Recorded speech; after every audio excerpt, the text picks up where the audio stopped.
Agreed with our partners, both as a Rotorua Lakes Council, the Regional Council, the Te Arawa Lakes Trust, and the wider community in total, that we will do our best over the coming years to arrest and reverse where possible the deterioration of the quality of water in our lakes. And the quality of water in the lakes gets affected by two fundamental sources. One is the amount of nutrients that flow into the lake, and a regional approach has been taken where by a certain time we will try to stabilize the amount of nutrients that flow into the lake to a certain level. And the importance of that level is the fact that by achieving a sustainable level of nutrients to the lakes, we prevent eutrophication and gradually we restore the vitality and the health of the water. The second thing is to stop human waste going to the lakes. And the human waste, of course, is fundamentally harmful, especially with regards to pathogens and viruses that mix with the water. So, in going forward and looking to our history and going forward and addressing the growth challenges we're going to have, it is evident that we will need to attain some high-level and step improvements to our wastewater management treatment systems. You may know that we have two lakes in Rotorua and Rotorua that have been recently granted the resource consent to reticulate the wastewater systems in those areas. And we are now working with those communities to make sure over the next 2 years a new wastewater reticulation system is in place. The second area that you also may know that the Ministry of the Environment has granted us some significant funding to start and commence the way of reticulating wastewater in Lake Tarawera. And again, Lake Tarawera, like Rotorua and Rotorua, and like all the other lakes, are fundamental and very important to our existence as a community here. The third thing is what the Deputy Mayor outlined earlier. It's a wastewater system for Rotorua City itself. The wastewater system for Rotorua and the treatment plant that goes to support the system accommodates or serves some 25,000 properties, which is about 80% of the district. Historically, and some of you have been here for a long time, you recognize and you realize that wastewater was going into the lake untreated until the 90s when an agreement was reached to treat and pump into the forest. And of course, significantly after that, after 20-25 years of experience in the forest, we have collectively realized that the forest and the ground can do only so much good. It's very important to migrate into a situation where we treat wastewater at the highest possible technical level before we discharge it, because you cannot always rely on Mother Earth to continue doing the job we should be doing in the first place. So in doing so, a group of well-meaning and wise and representative people from the entire community got together and has identified a way forward. Following a long consideration, a very long list of options for treatment was canvassed, which culminated into the best possible recommendation on treating wastewater for the wastewater treatment plant, which is based on ANPR, which basically it's a very high technological system that treats wastewater as to the plant, and as it goes out of the plant, it attains a level of scientific quality that's just below potable water, drinking water. Now, beyond that, also we need to recognize that whereas the system will make sure that it provides a double screening for viruses and pathogens through UV treatment, and therefore it's an expectation that no harmful bacteria will flow out of the treatment plant. From the council's perspective, and from my perspective as an infrastructure manager, there were a number of questions when those decisions were made. One is that how much money we need to invest into that process, and if we treat the treatment plant itself, by itself, we upgrade the treatment plant on its own, will it be sufficient to attain the collective community objectives we have? We still have a significant wastewater system, reticulation system, which comprises some 600 kilometers of pipes that go through the city. And some of these pipes are now reaching an age of 50, 60, 70 years old, and like us middle-aged men, they start getting some cracks, and they're getting some joints dislocation, and therefore they need some attention. So in considering the way forward, the question was that how do we manage to bring the system in a position where it addresses its age, addresses the technological challenges we have in front of us, addresses the fact that we have a situation where climate change produces worse systems like we had for the last 6 months. For example, from March until August this year, the average rainfall that fell into our district was about 300% more than earlier years. And what happens when we have an aging system? A lot of that rainfall goes through cracked pipes, empty cesspits, goes from properties into the main system, and finds its way to the wastewater treatment plant. So the amount of the difference between the dry weather flow into the treatment plant and wet weather flow in the treatment plant sometimes is 3 or 4 times difference. So we need to build a treatment plant that is going to have a much bigger capacity than it currently has to treat wastewater, and we need to gradually repair and reinstate our reticulation system at a level that will cope with these kind of events. And the second question was, can we do it alone? Who else has got a vital stake and vital interest into both the provision of a solid and robust infrastructure network, but also on the outcomes of that infrastructure? And we thought Iwi is the right party to work with us in that respect. Not just for the technical engineering perspective, but also for the outcomes we want to achieve over the next 10, 15, 20, 30, 50 years and the future generations. So we believe that, and we started a conversation with Iwi, and we believe that we've got a number of platforms where we have very, very solid and common interests around that. One is to ensure that the quality of treated wastewater that will enter the system out of the plant, it meets the highest possible cultural expectations.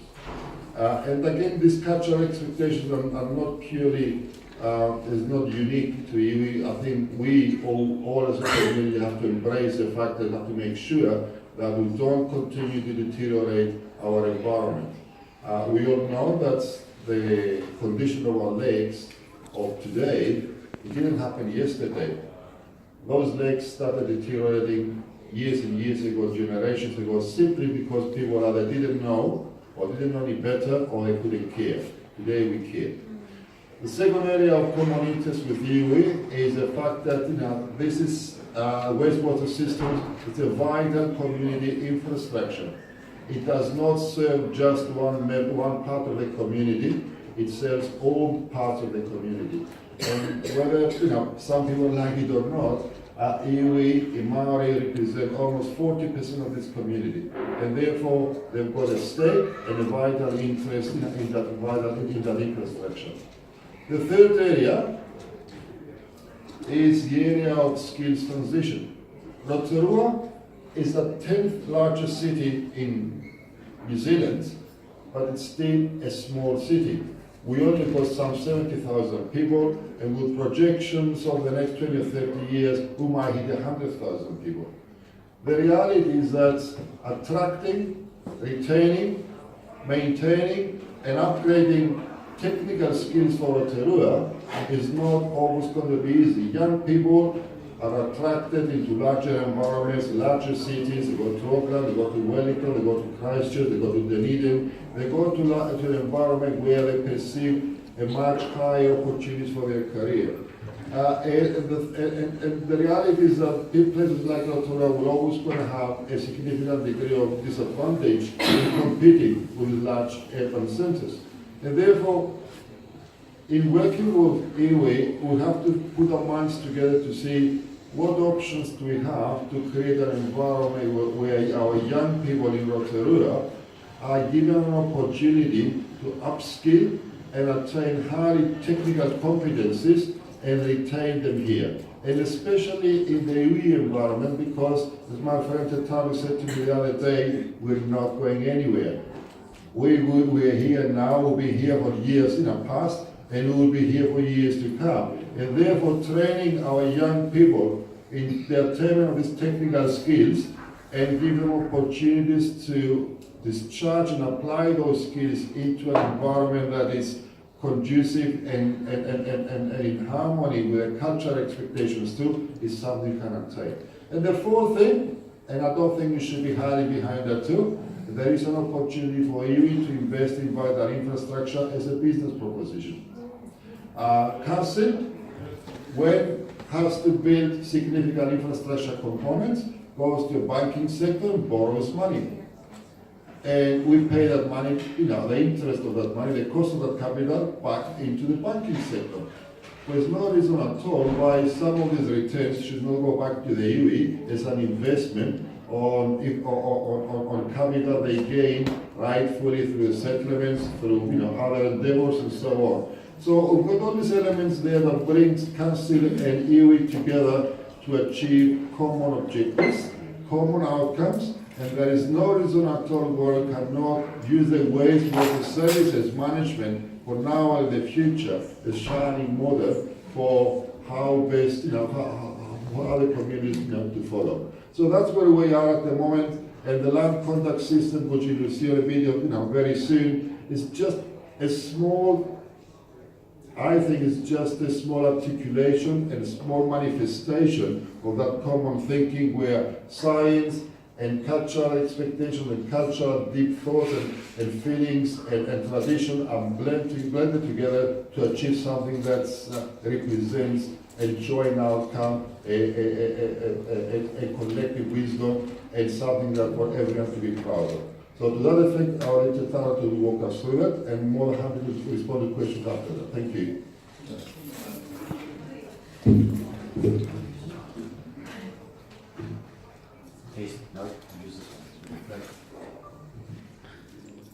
Tēnā tātou katoa, te aroa waka, te aroa whānui, nā te whakaue, i ngā kārangatanga maha, tēnei te mihi o te kia koutou.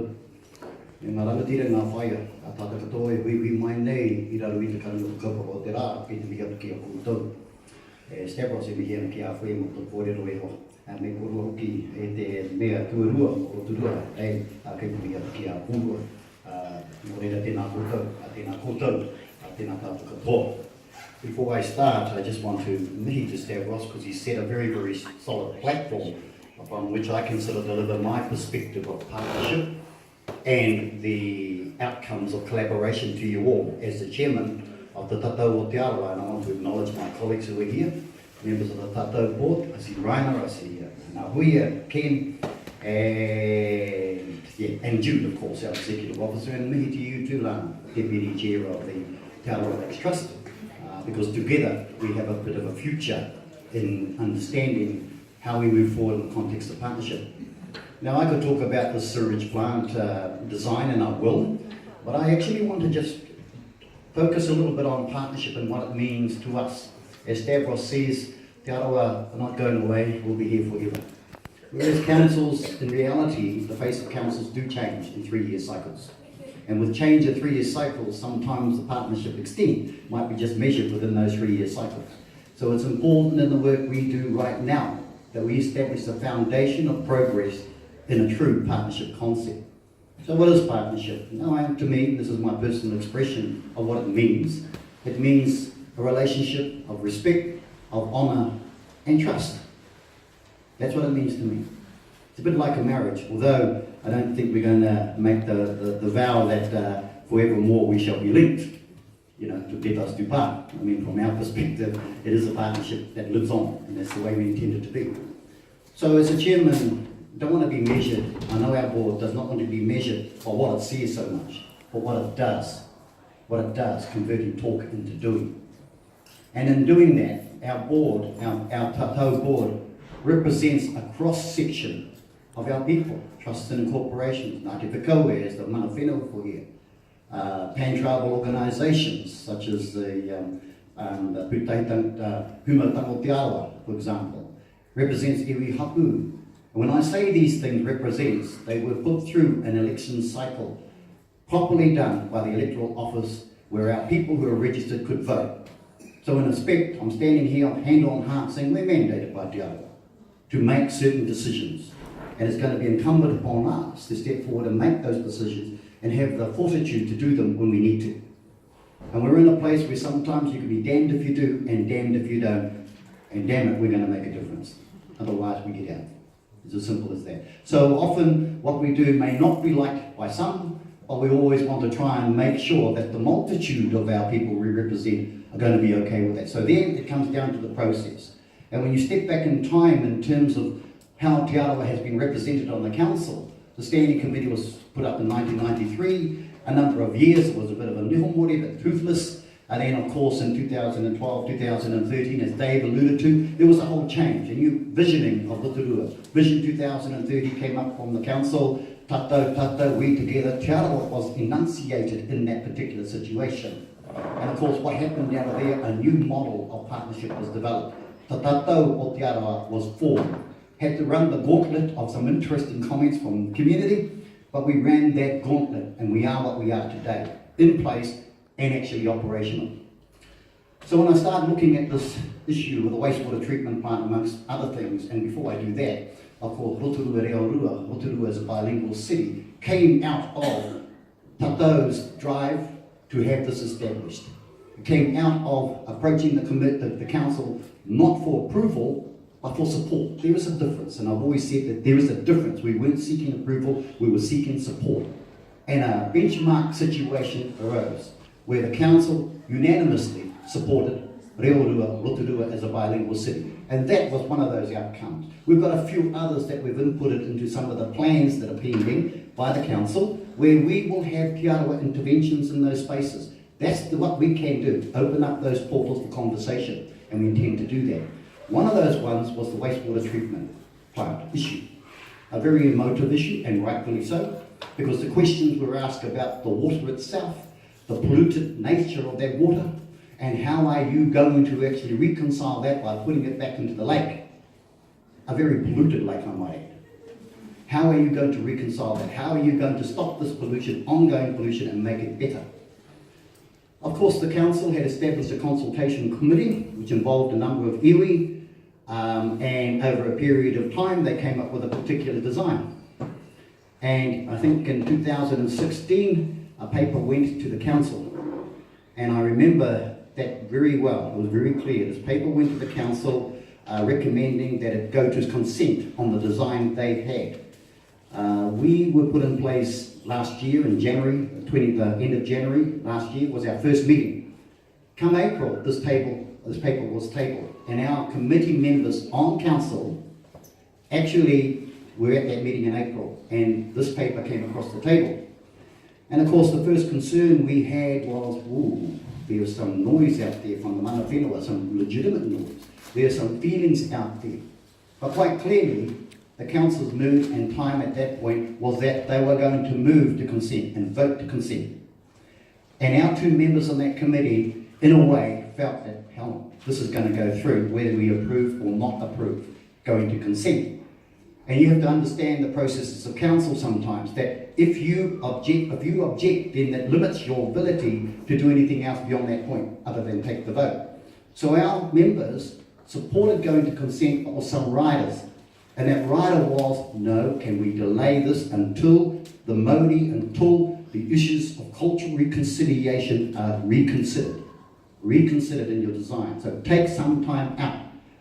The council, we're in a position where that whole accepted that addition, and the story is 6 months later, there was conversations happening in this space, where there was a whole new reflip of the design of the wastewater beyond the treatment plant.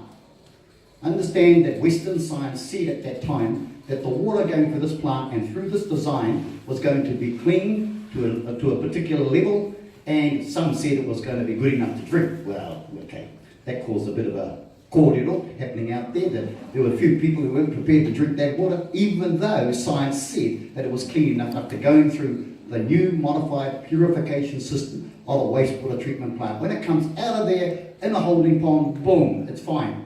There was some contact bed design where it touches base with Mother Earth and then it goes out into the lake. There was a view that that was not enough. And there were concerns still voiced by the mana whenua.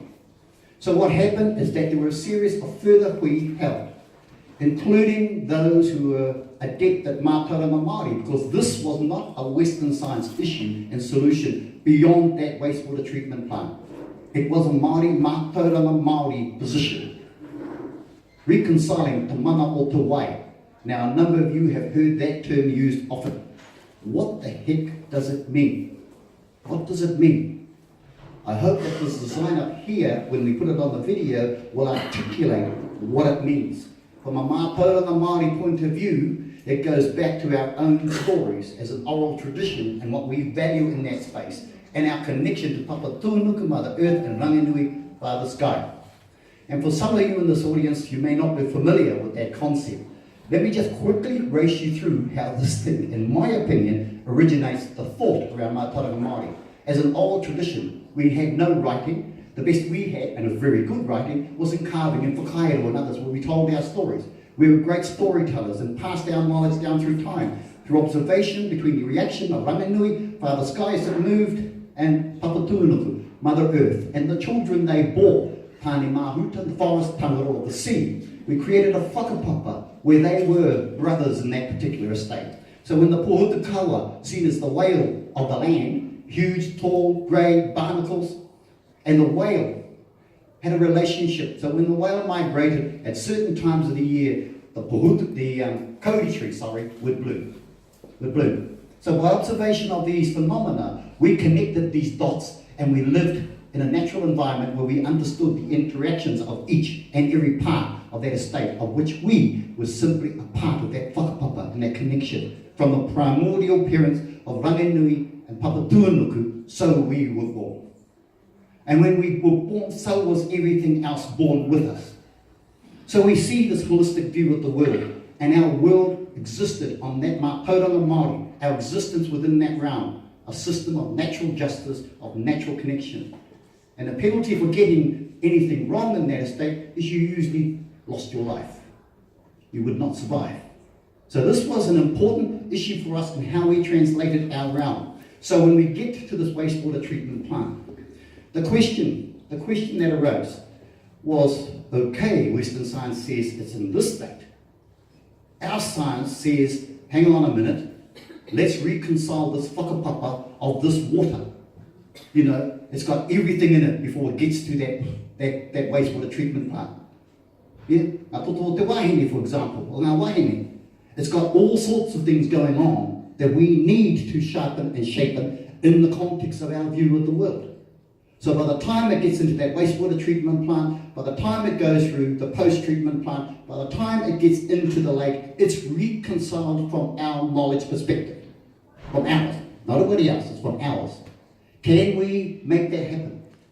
Can we invoke, I guess, the natural state of Papa Tūnuku, Mother Earth, to actually help us reconcile that flow as it goes beyond the wastewater treatment system?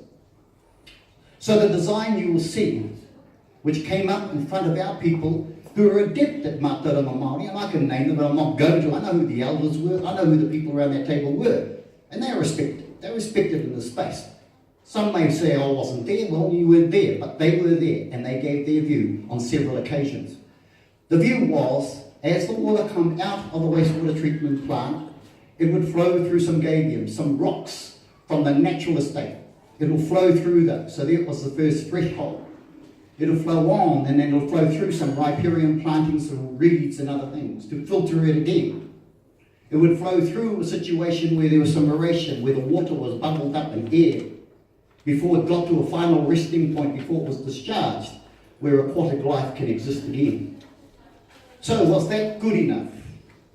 Was that good enough to actually help our thoughts about reconciling our views of kaitiakitanga, our views of environmental views, our views of nature, our views of ourselves? Was that enough? We live in a modern world that sometimes these tensions and contests are pretty real for us. We live in a world that not everything can always work our way. But I'm always confident that if we work our thinking into the space, and through the notion of a partnership that can be respected, because we have a part to play, and a very important part to play in this community, then that's the way forward for us. Not everything is win-win. Everything is balanced between the best opportunity for all parts of our community, and from a Te Arawa perspective, feeling that we are respected, and from a mana whenua perspective, feeling the same. Because I think one of the things that people forget is that even amongst ourselves as people, we have so much, not so much tensions, but we have our own sense of belonging. Hapu to hapu to hapu. And I chaired a meeting on Saturday between 3 hapu of Ngāti Whakaue. And it was the same thing. The people had their view. They had their view. And it's what the people's view was that needed to be respected. And the best way forward to do that. So I just want to connect with what Stavros said before putting this video up. We're going to put it up now. You'll see it, and then we're going to be happy to answer any questions you may have. His tears reflect his sorrow, parted from his one true love. She can no longer hold him, pining for his touch. Only his tears connect them. His love, his loss, will continue to sustain her and us. Tātou, tātou. We are all connected to the dawn of time. Water finds its genesis here, as an outpouring of the love between our primordial parents. Ranginui, Sky Father, and Papatuanuku, Mother Earth. It was their son Tāne Mahuta who ultimately separated them, breaking their internal embrace and casting our world from Te Pō, the darkness, into Te Ao Marama, the world of light. Ti hei mauri ora.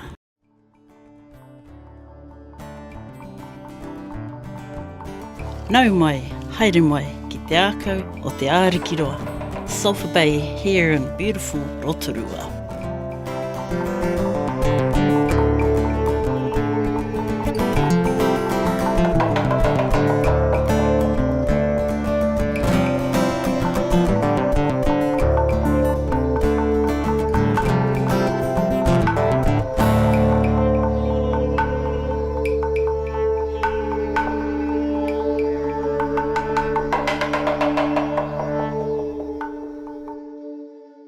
Before you is the proposed new land contact bed driven and developed by the people of Te Arawa. It is a world first. It is culturally innovative, it is new, but its origins are ancient.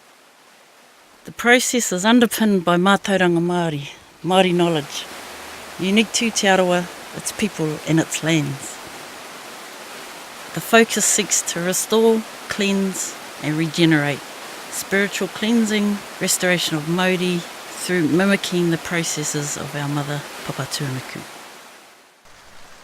Imagine Anginui's tears rained down on Papatuanuku. Droplets absorbed into her skin. His tears are like magnets. They're drawn to other water bodies and journey through the earth and rock. Mai e, te tupupa mai e, te tawhito mai e, te kāhui o ngāriki mai e, tā viviki ngā tua. Oi, ka taki nā te mauri ko te mauri ahua noa ki runga ki e nei wai, nui ki runga ki e nei wai rere. Ka tāu te mauri ki runga ki e nei wai, he tukunga o te whai o roro, wa tāne te wai o rā. Tēnei te matatau ka e ka whakatū tāre wiki te rangi haumi e, ihui e, i tā iki e. Ka taki nā te kawa ko te kawa nui, ko te kawa roa, ko te kawa whakatike, tike i ahua mai no, tiki tiki o te rangi.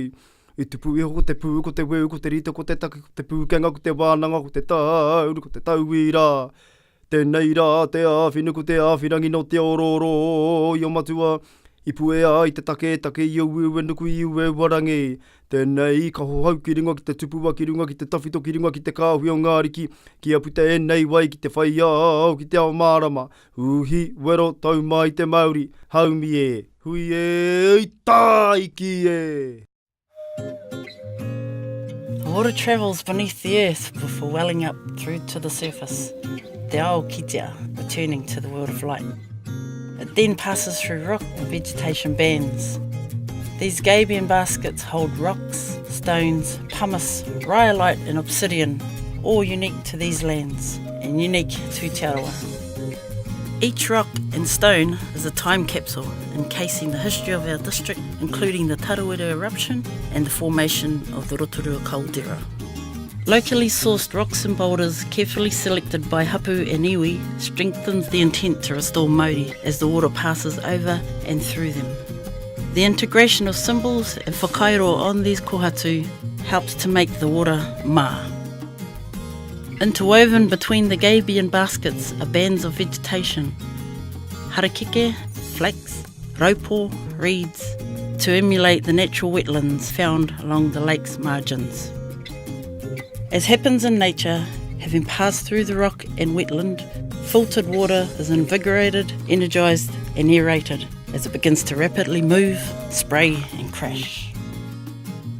The wai then become streams, here created through rills of different widths and sizes, which also create different sounds of water flow before it slows and comes to rest in the calming still waters of the pond. Aquatic freshwater species native to Rotorua inhabit these waters. Life in these waters will show us that the treated wai is again noa. Te ao Māori is not only beautiful, it is powerful and in its own way can help us to help ourselves. By looking after our whaia, Papatuanuku, we are looking after our mokopuna. This special place holds a lot of mana, the Māori of hapu and iwi, karakia, whakatūwhera. It also embodies markings of kaitiakitanga with symbols of protection, such as the popo. These waters have been cleansed and passed by these popo, which bless their journey through the wairere to Lake Rotorua. The Māori of the Wai is now restored and flows outwards, seeking to enhance our beautiful lake. Te Rotorua nui a kahumata momoi. Tihei Māori ora.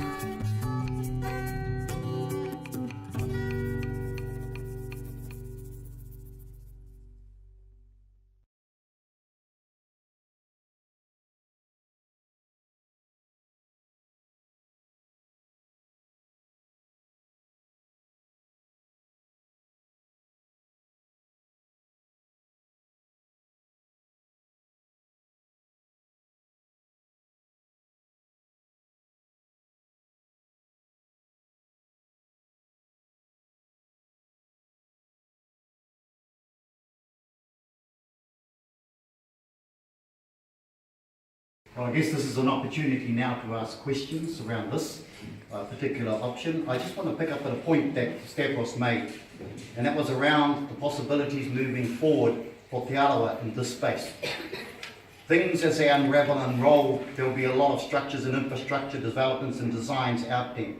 There is an opportunity for Te Arawa to be co-investors in that space, to actually exercise their kaitiaki role by being very close to contracts that might be here for the next 25 to 30 years as this space evolves. It's an opportunity to teach our young people some of the technical aspects of infrastructure. So in future years, our mokopuna may be in a position to take a lot of these jobs themselves. So this has got a real holistic opportunity in front of us now. This is where it's at currently, and we're happy to take any questions that you might have. Kia ora. You say at the moment, technology, are you getting potable water out of there now? Like the stuff that's been sprayed in Waka, in the rock forest, is that going through this process now with this technology you're putting in place? Now, what's going through the forest at the moment is not as highly treated as the future treatment plant is going to be. There are two significant differences for that. One is that the removal of pathogens and viruses is not happening at the moment in the forest because we rely on sunlight to do that. One of the unfortunate things that transpired over the years of experience over there is that in the forest and with cloudy weather and wet weather, sunlight is not always available, and therefore the viruses are not getting killed by that. So therefore the new design will anticipate a triple screening process where UV and other disinfection processes are taking place, so there will be no viruses and pathogens into the effluent. And the second thing is about the level of nutrient removals. At the moment, somewhere in the region of 10 milligrams per liter of water or effluent contains nitrogen and phosphorus that goes to the forest, and we rely heavily on the earth to filter that, and by the time it reaches back into the lake through the water stream and Puaranga stream, to take away all those nutrients. The new design of the treatment plant will bring that down to less than 4 milligrams per liter, which basically is less than half, to make sure that we have no reliance on earth to do that. The system itself will be doing that. So quantitatively and qualitatively, the treatment will be much better than it is at the moment. But my question is, if you treat it to almost a potable level, and you spray it in the forest, right, which is, you're saying, almost drinkable water anyway, then surely if it's way in the forest and coming through, isn't that better than possibly having it, doing all the process right on here at the edge of the lake and then having this right by the lake? Well, there are again two aspects to that question. We need to ask the question. So the second element of why you're moving out of the forest is because the Iwi entity that looks after the forest, they wanted that to stop happening in the forest because the excessive amount of water, it waterlogs the roots of the trees and causes damage to the investments Iwi has made into these trees. And the second thing, of course, water is pumping on to the top of the hill, but water tends to run from the high ground to low ground. The water eventually finds its way to the lake anyway. So it makes sense to treat it as highly as possible, both at the scientific level and cultural level, and goes from point A to point B in a straight line instead of going to the hill and coming down again.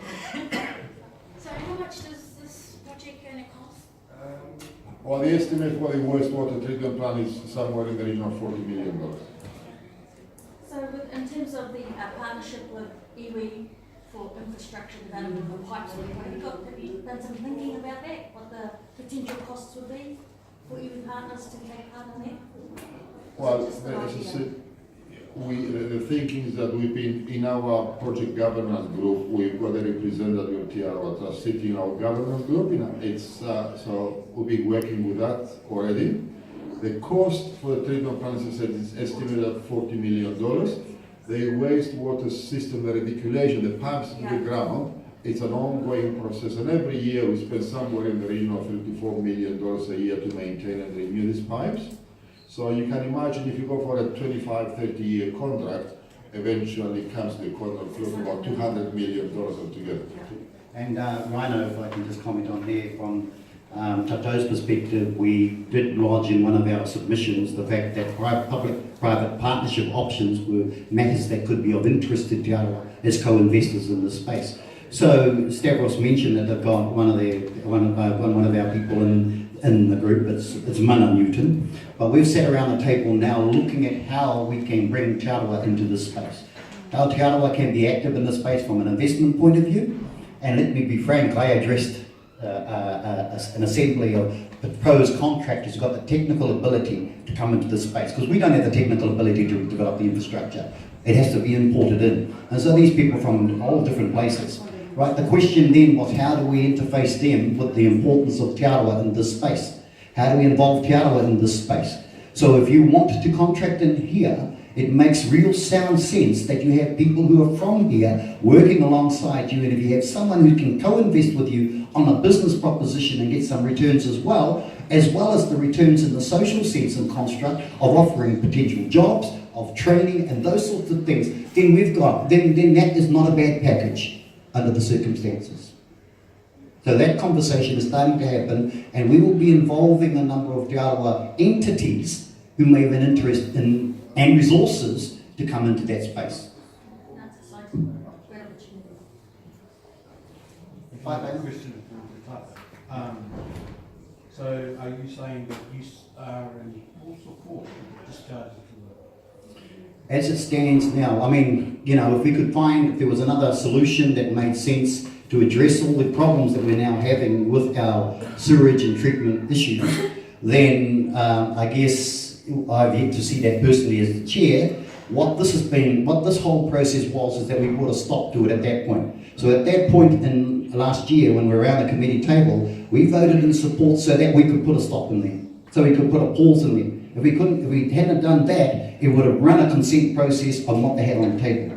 So we put that delay in, and so we are where we are now to refine the design process post the wastewater treatment. So in the context of do we support that position, I would argue we now support it, because we have underpinned it by contributions from some of our people on Mātauranga Māori. We stopped and offered the opportunity for that Māori issue to be readdressed as the best we can. I don't think in this world there's ever a perfect solution, but right now, yes we do, we support. And as the chairman, I'll say that.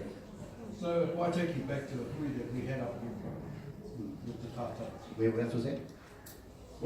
So the outcome that came out of that hui, has the Tatau addressed those problems? Can you just repeat that again? I missed the first point. So we had a meeting up at Kokata. I remember that. Yeah.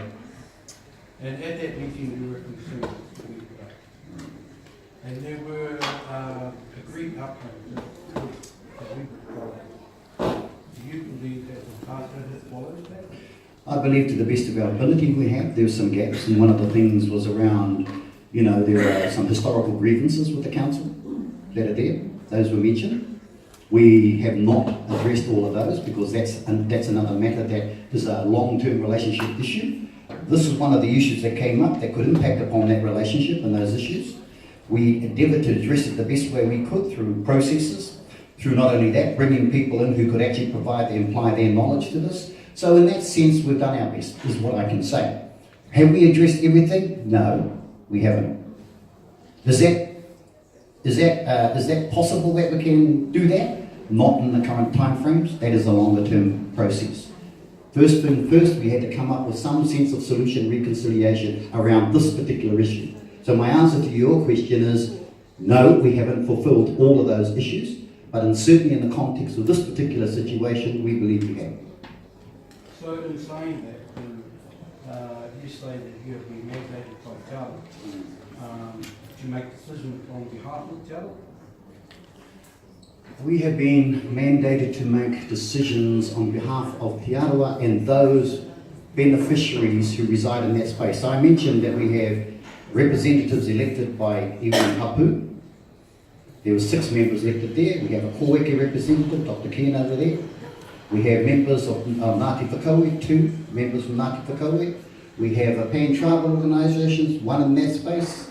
And we have rangatahi, one of them over here, Ngā Huia and Te Mauri Kingi. That is the spread. So yes, I suppose in a way, those particular groupings of 14 people bring to the table what they can in that space. It's not just me, it's those 13 others. So do we represent every hapu and iwi? No.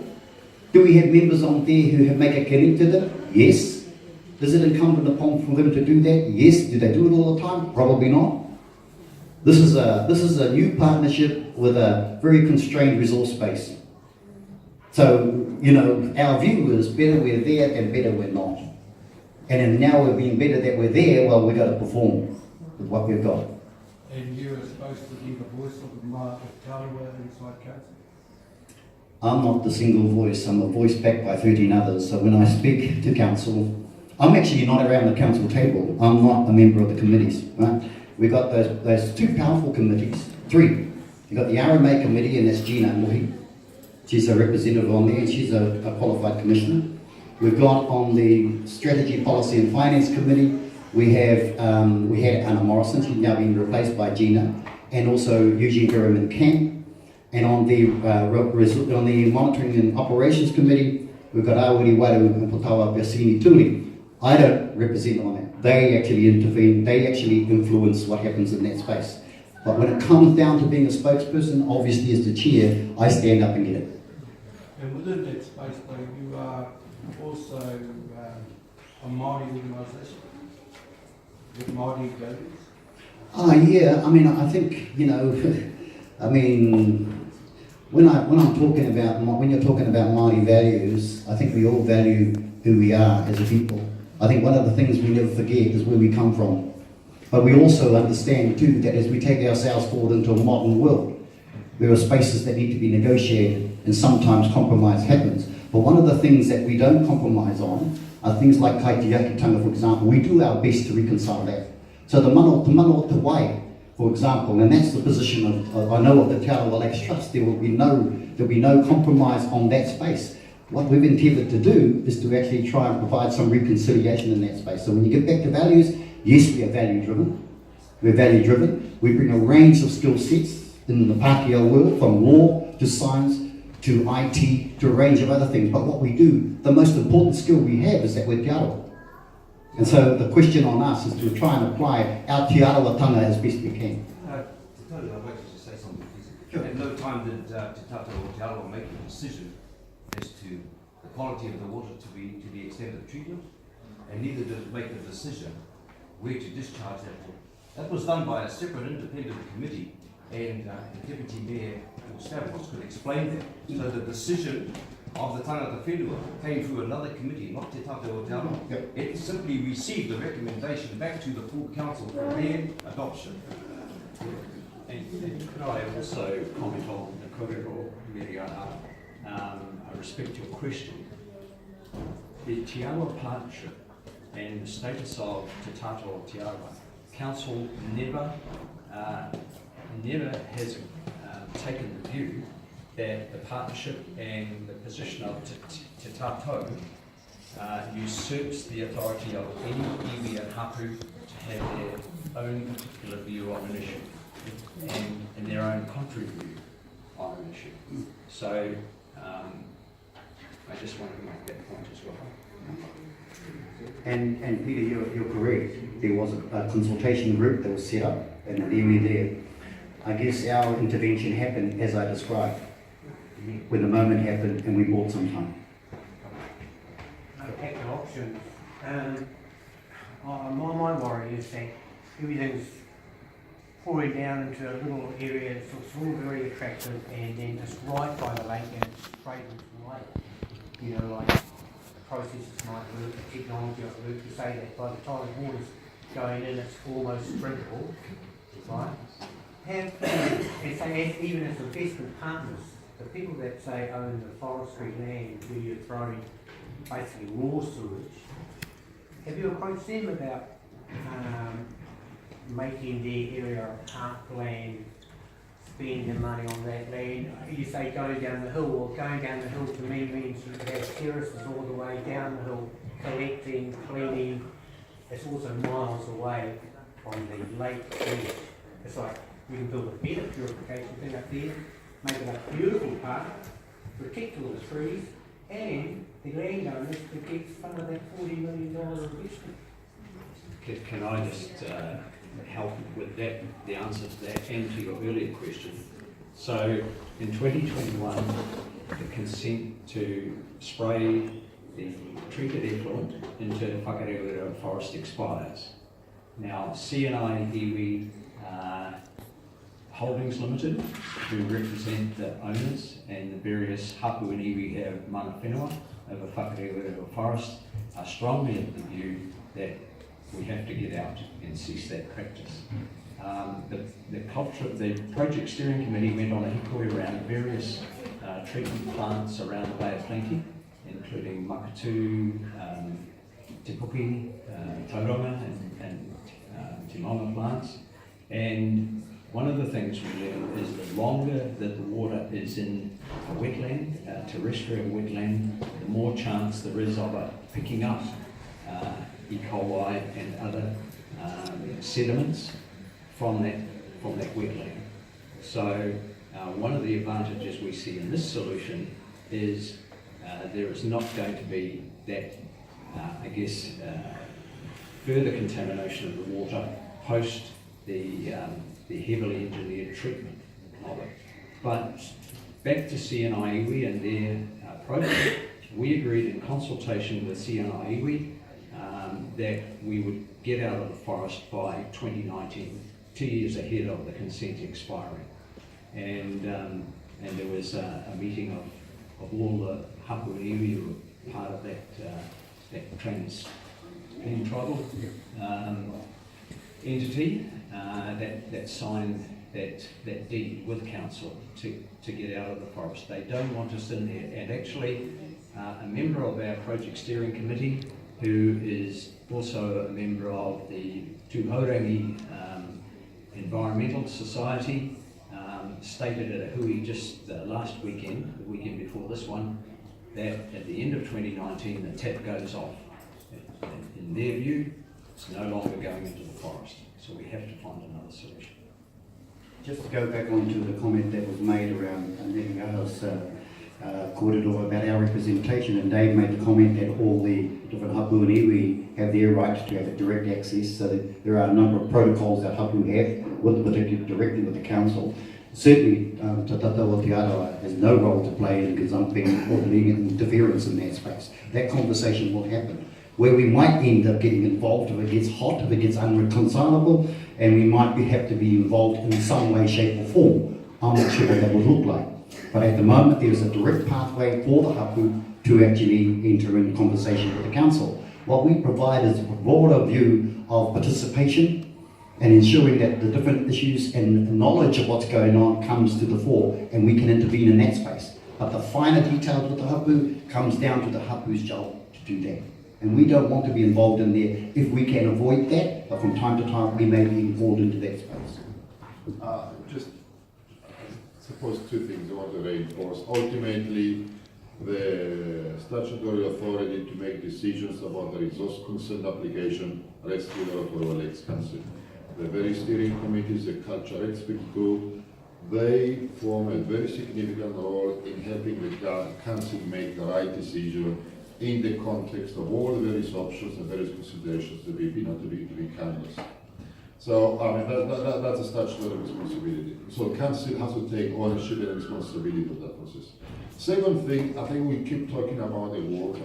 Can I give you some very quick numbers so I can put things in context? Around Rotorua Lake, we've got a system of rivers and streams that feed into the Rotorua Lake. If those systems, or the system of streams and water and rivers feed into the Rotorua Lake, run at their capacity, in 1 hour, they contribute about 1.5 million cubic meters of rainwater. By contrast, the full capacity of the treatment plant, fully treated, even in wet weather, will be about 30 or 40,000 cubic meters. So you've got 1.5 million cubic meters for an hour, multiplied by 24, if it continues like that, versus the 30 or 40,000 cubic meters of highly treated wastewater. Now, the question is, one needs to ask, is all that stormwater that runs from land, fields, riverbeds, embankments, roads, that 1.5 million cubic meters of water going to the lake, is it pure rainwater? It is not pure rainwater.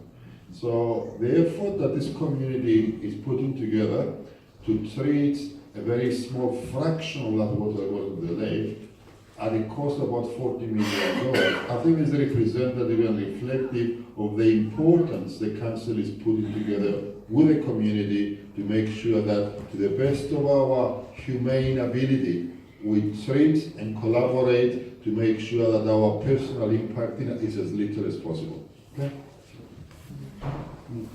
There's just a question to Stavros.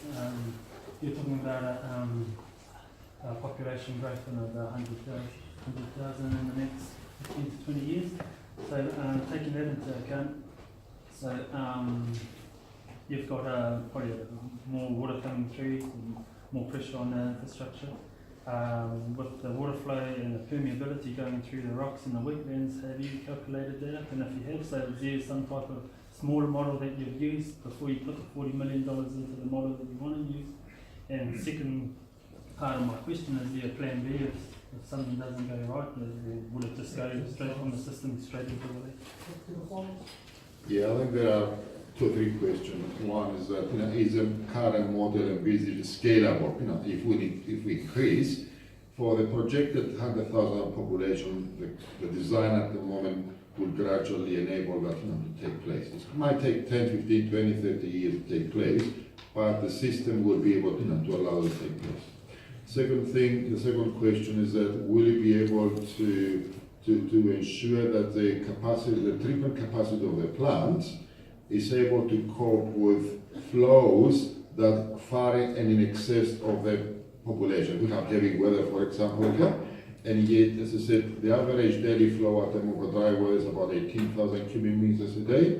We're designing the plant to be able to treat 72,000 cubic meters, so it's almost 4 times, more than that. And in parallel with that, we have to do some significant works over years to come to reduce the amount of infiltration going into our old pipes and to reduce our own water consumption too. We at the moment, every one of us uses something in the region of 440 liters of potable water a day. We do flush the toilets, the showers, the washing machines and so on. Our target would be about 330. We need to reduce it about 1/3, about 30%. And also gradually we need to start repairing and fixing our pipes to reduce the amount of rainwater that enters into the wastewater pipes. So it's not just a single one approach, but we're designing the system in a way that deals with what we know at the moment, and as we improve our systems in the years to come, then we'll manage the demand better for that. So we've got lots of capacity in the system to cope with that. Okay? Kia ora, Lana. So I understand today's hui is just also about engagement with iwi in general and how the Lakes Council is doing that.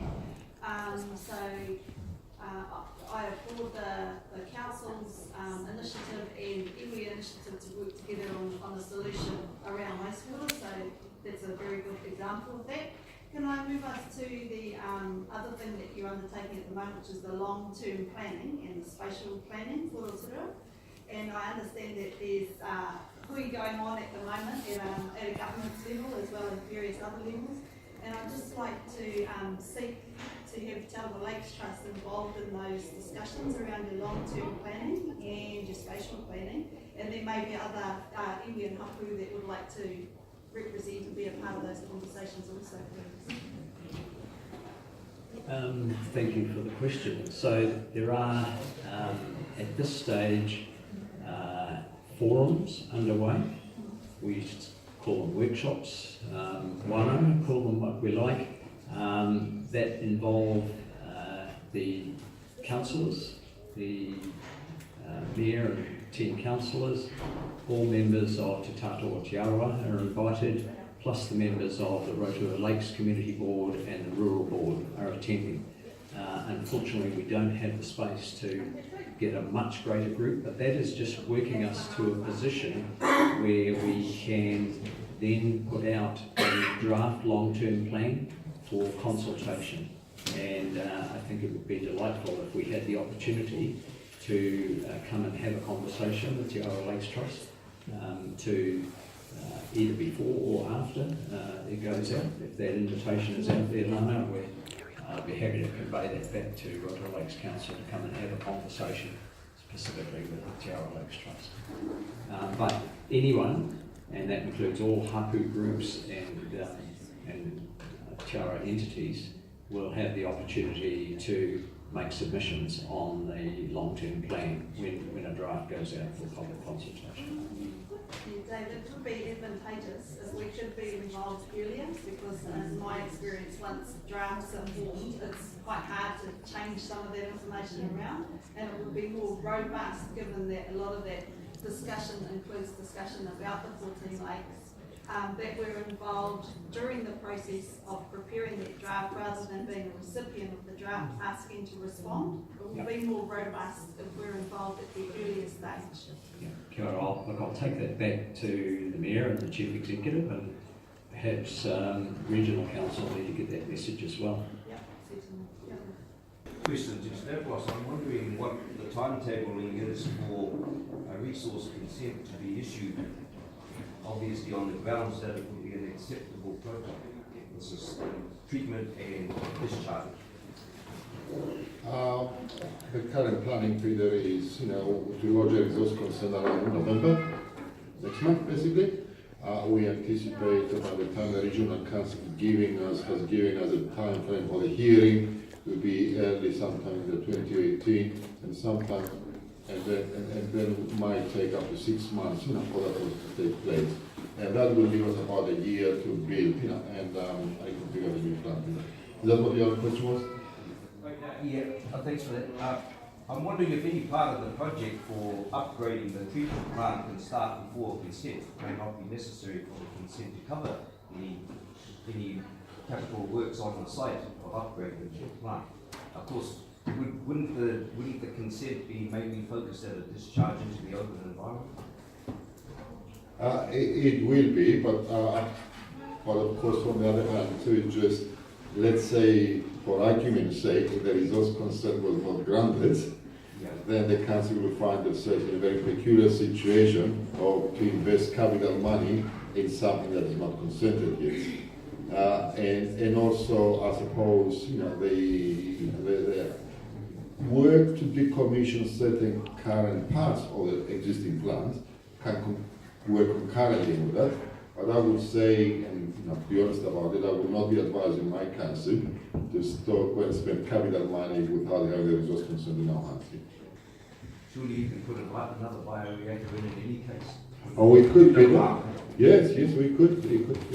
Provide that, but remember, the resource consent application will be based on the condition that the system will be able to reduce nutrients to less than 4 milligrams per liter, and the phosphorus, at a certain lower level, and to eliminate all pathogens and viruses. So, the system has to accommodate that. Take one more question, because the time's moved on and we've passed our time with the library. Kia ora. Kia ora, Stavros. Currently you have a figure of $40 million for the upgrade. Does that figure include the land contract bid concept? Kia ora, Michael. I believe so. I use the $40 million in a generic way. I think the actual list is about $35 million. But in recent times, modifications to the treatment plant, specifications of the land conduct system is pushing us to close to $40 million. So, in terms of the PPP, would Te Arawa be investing in the concept or the complete infrastructure? The expectation, and obviously provided there is a meeting of minds on the commercial terms, Te Arawa will be investing the entire business. On that note, look, we've passed our time. I want to thank you all for your attendance today. I know for some that it's still a matter of concern, but at the end of the day, what we've delivered today is the best that we can offer to you now.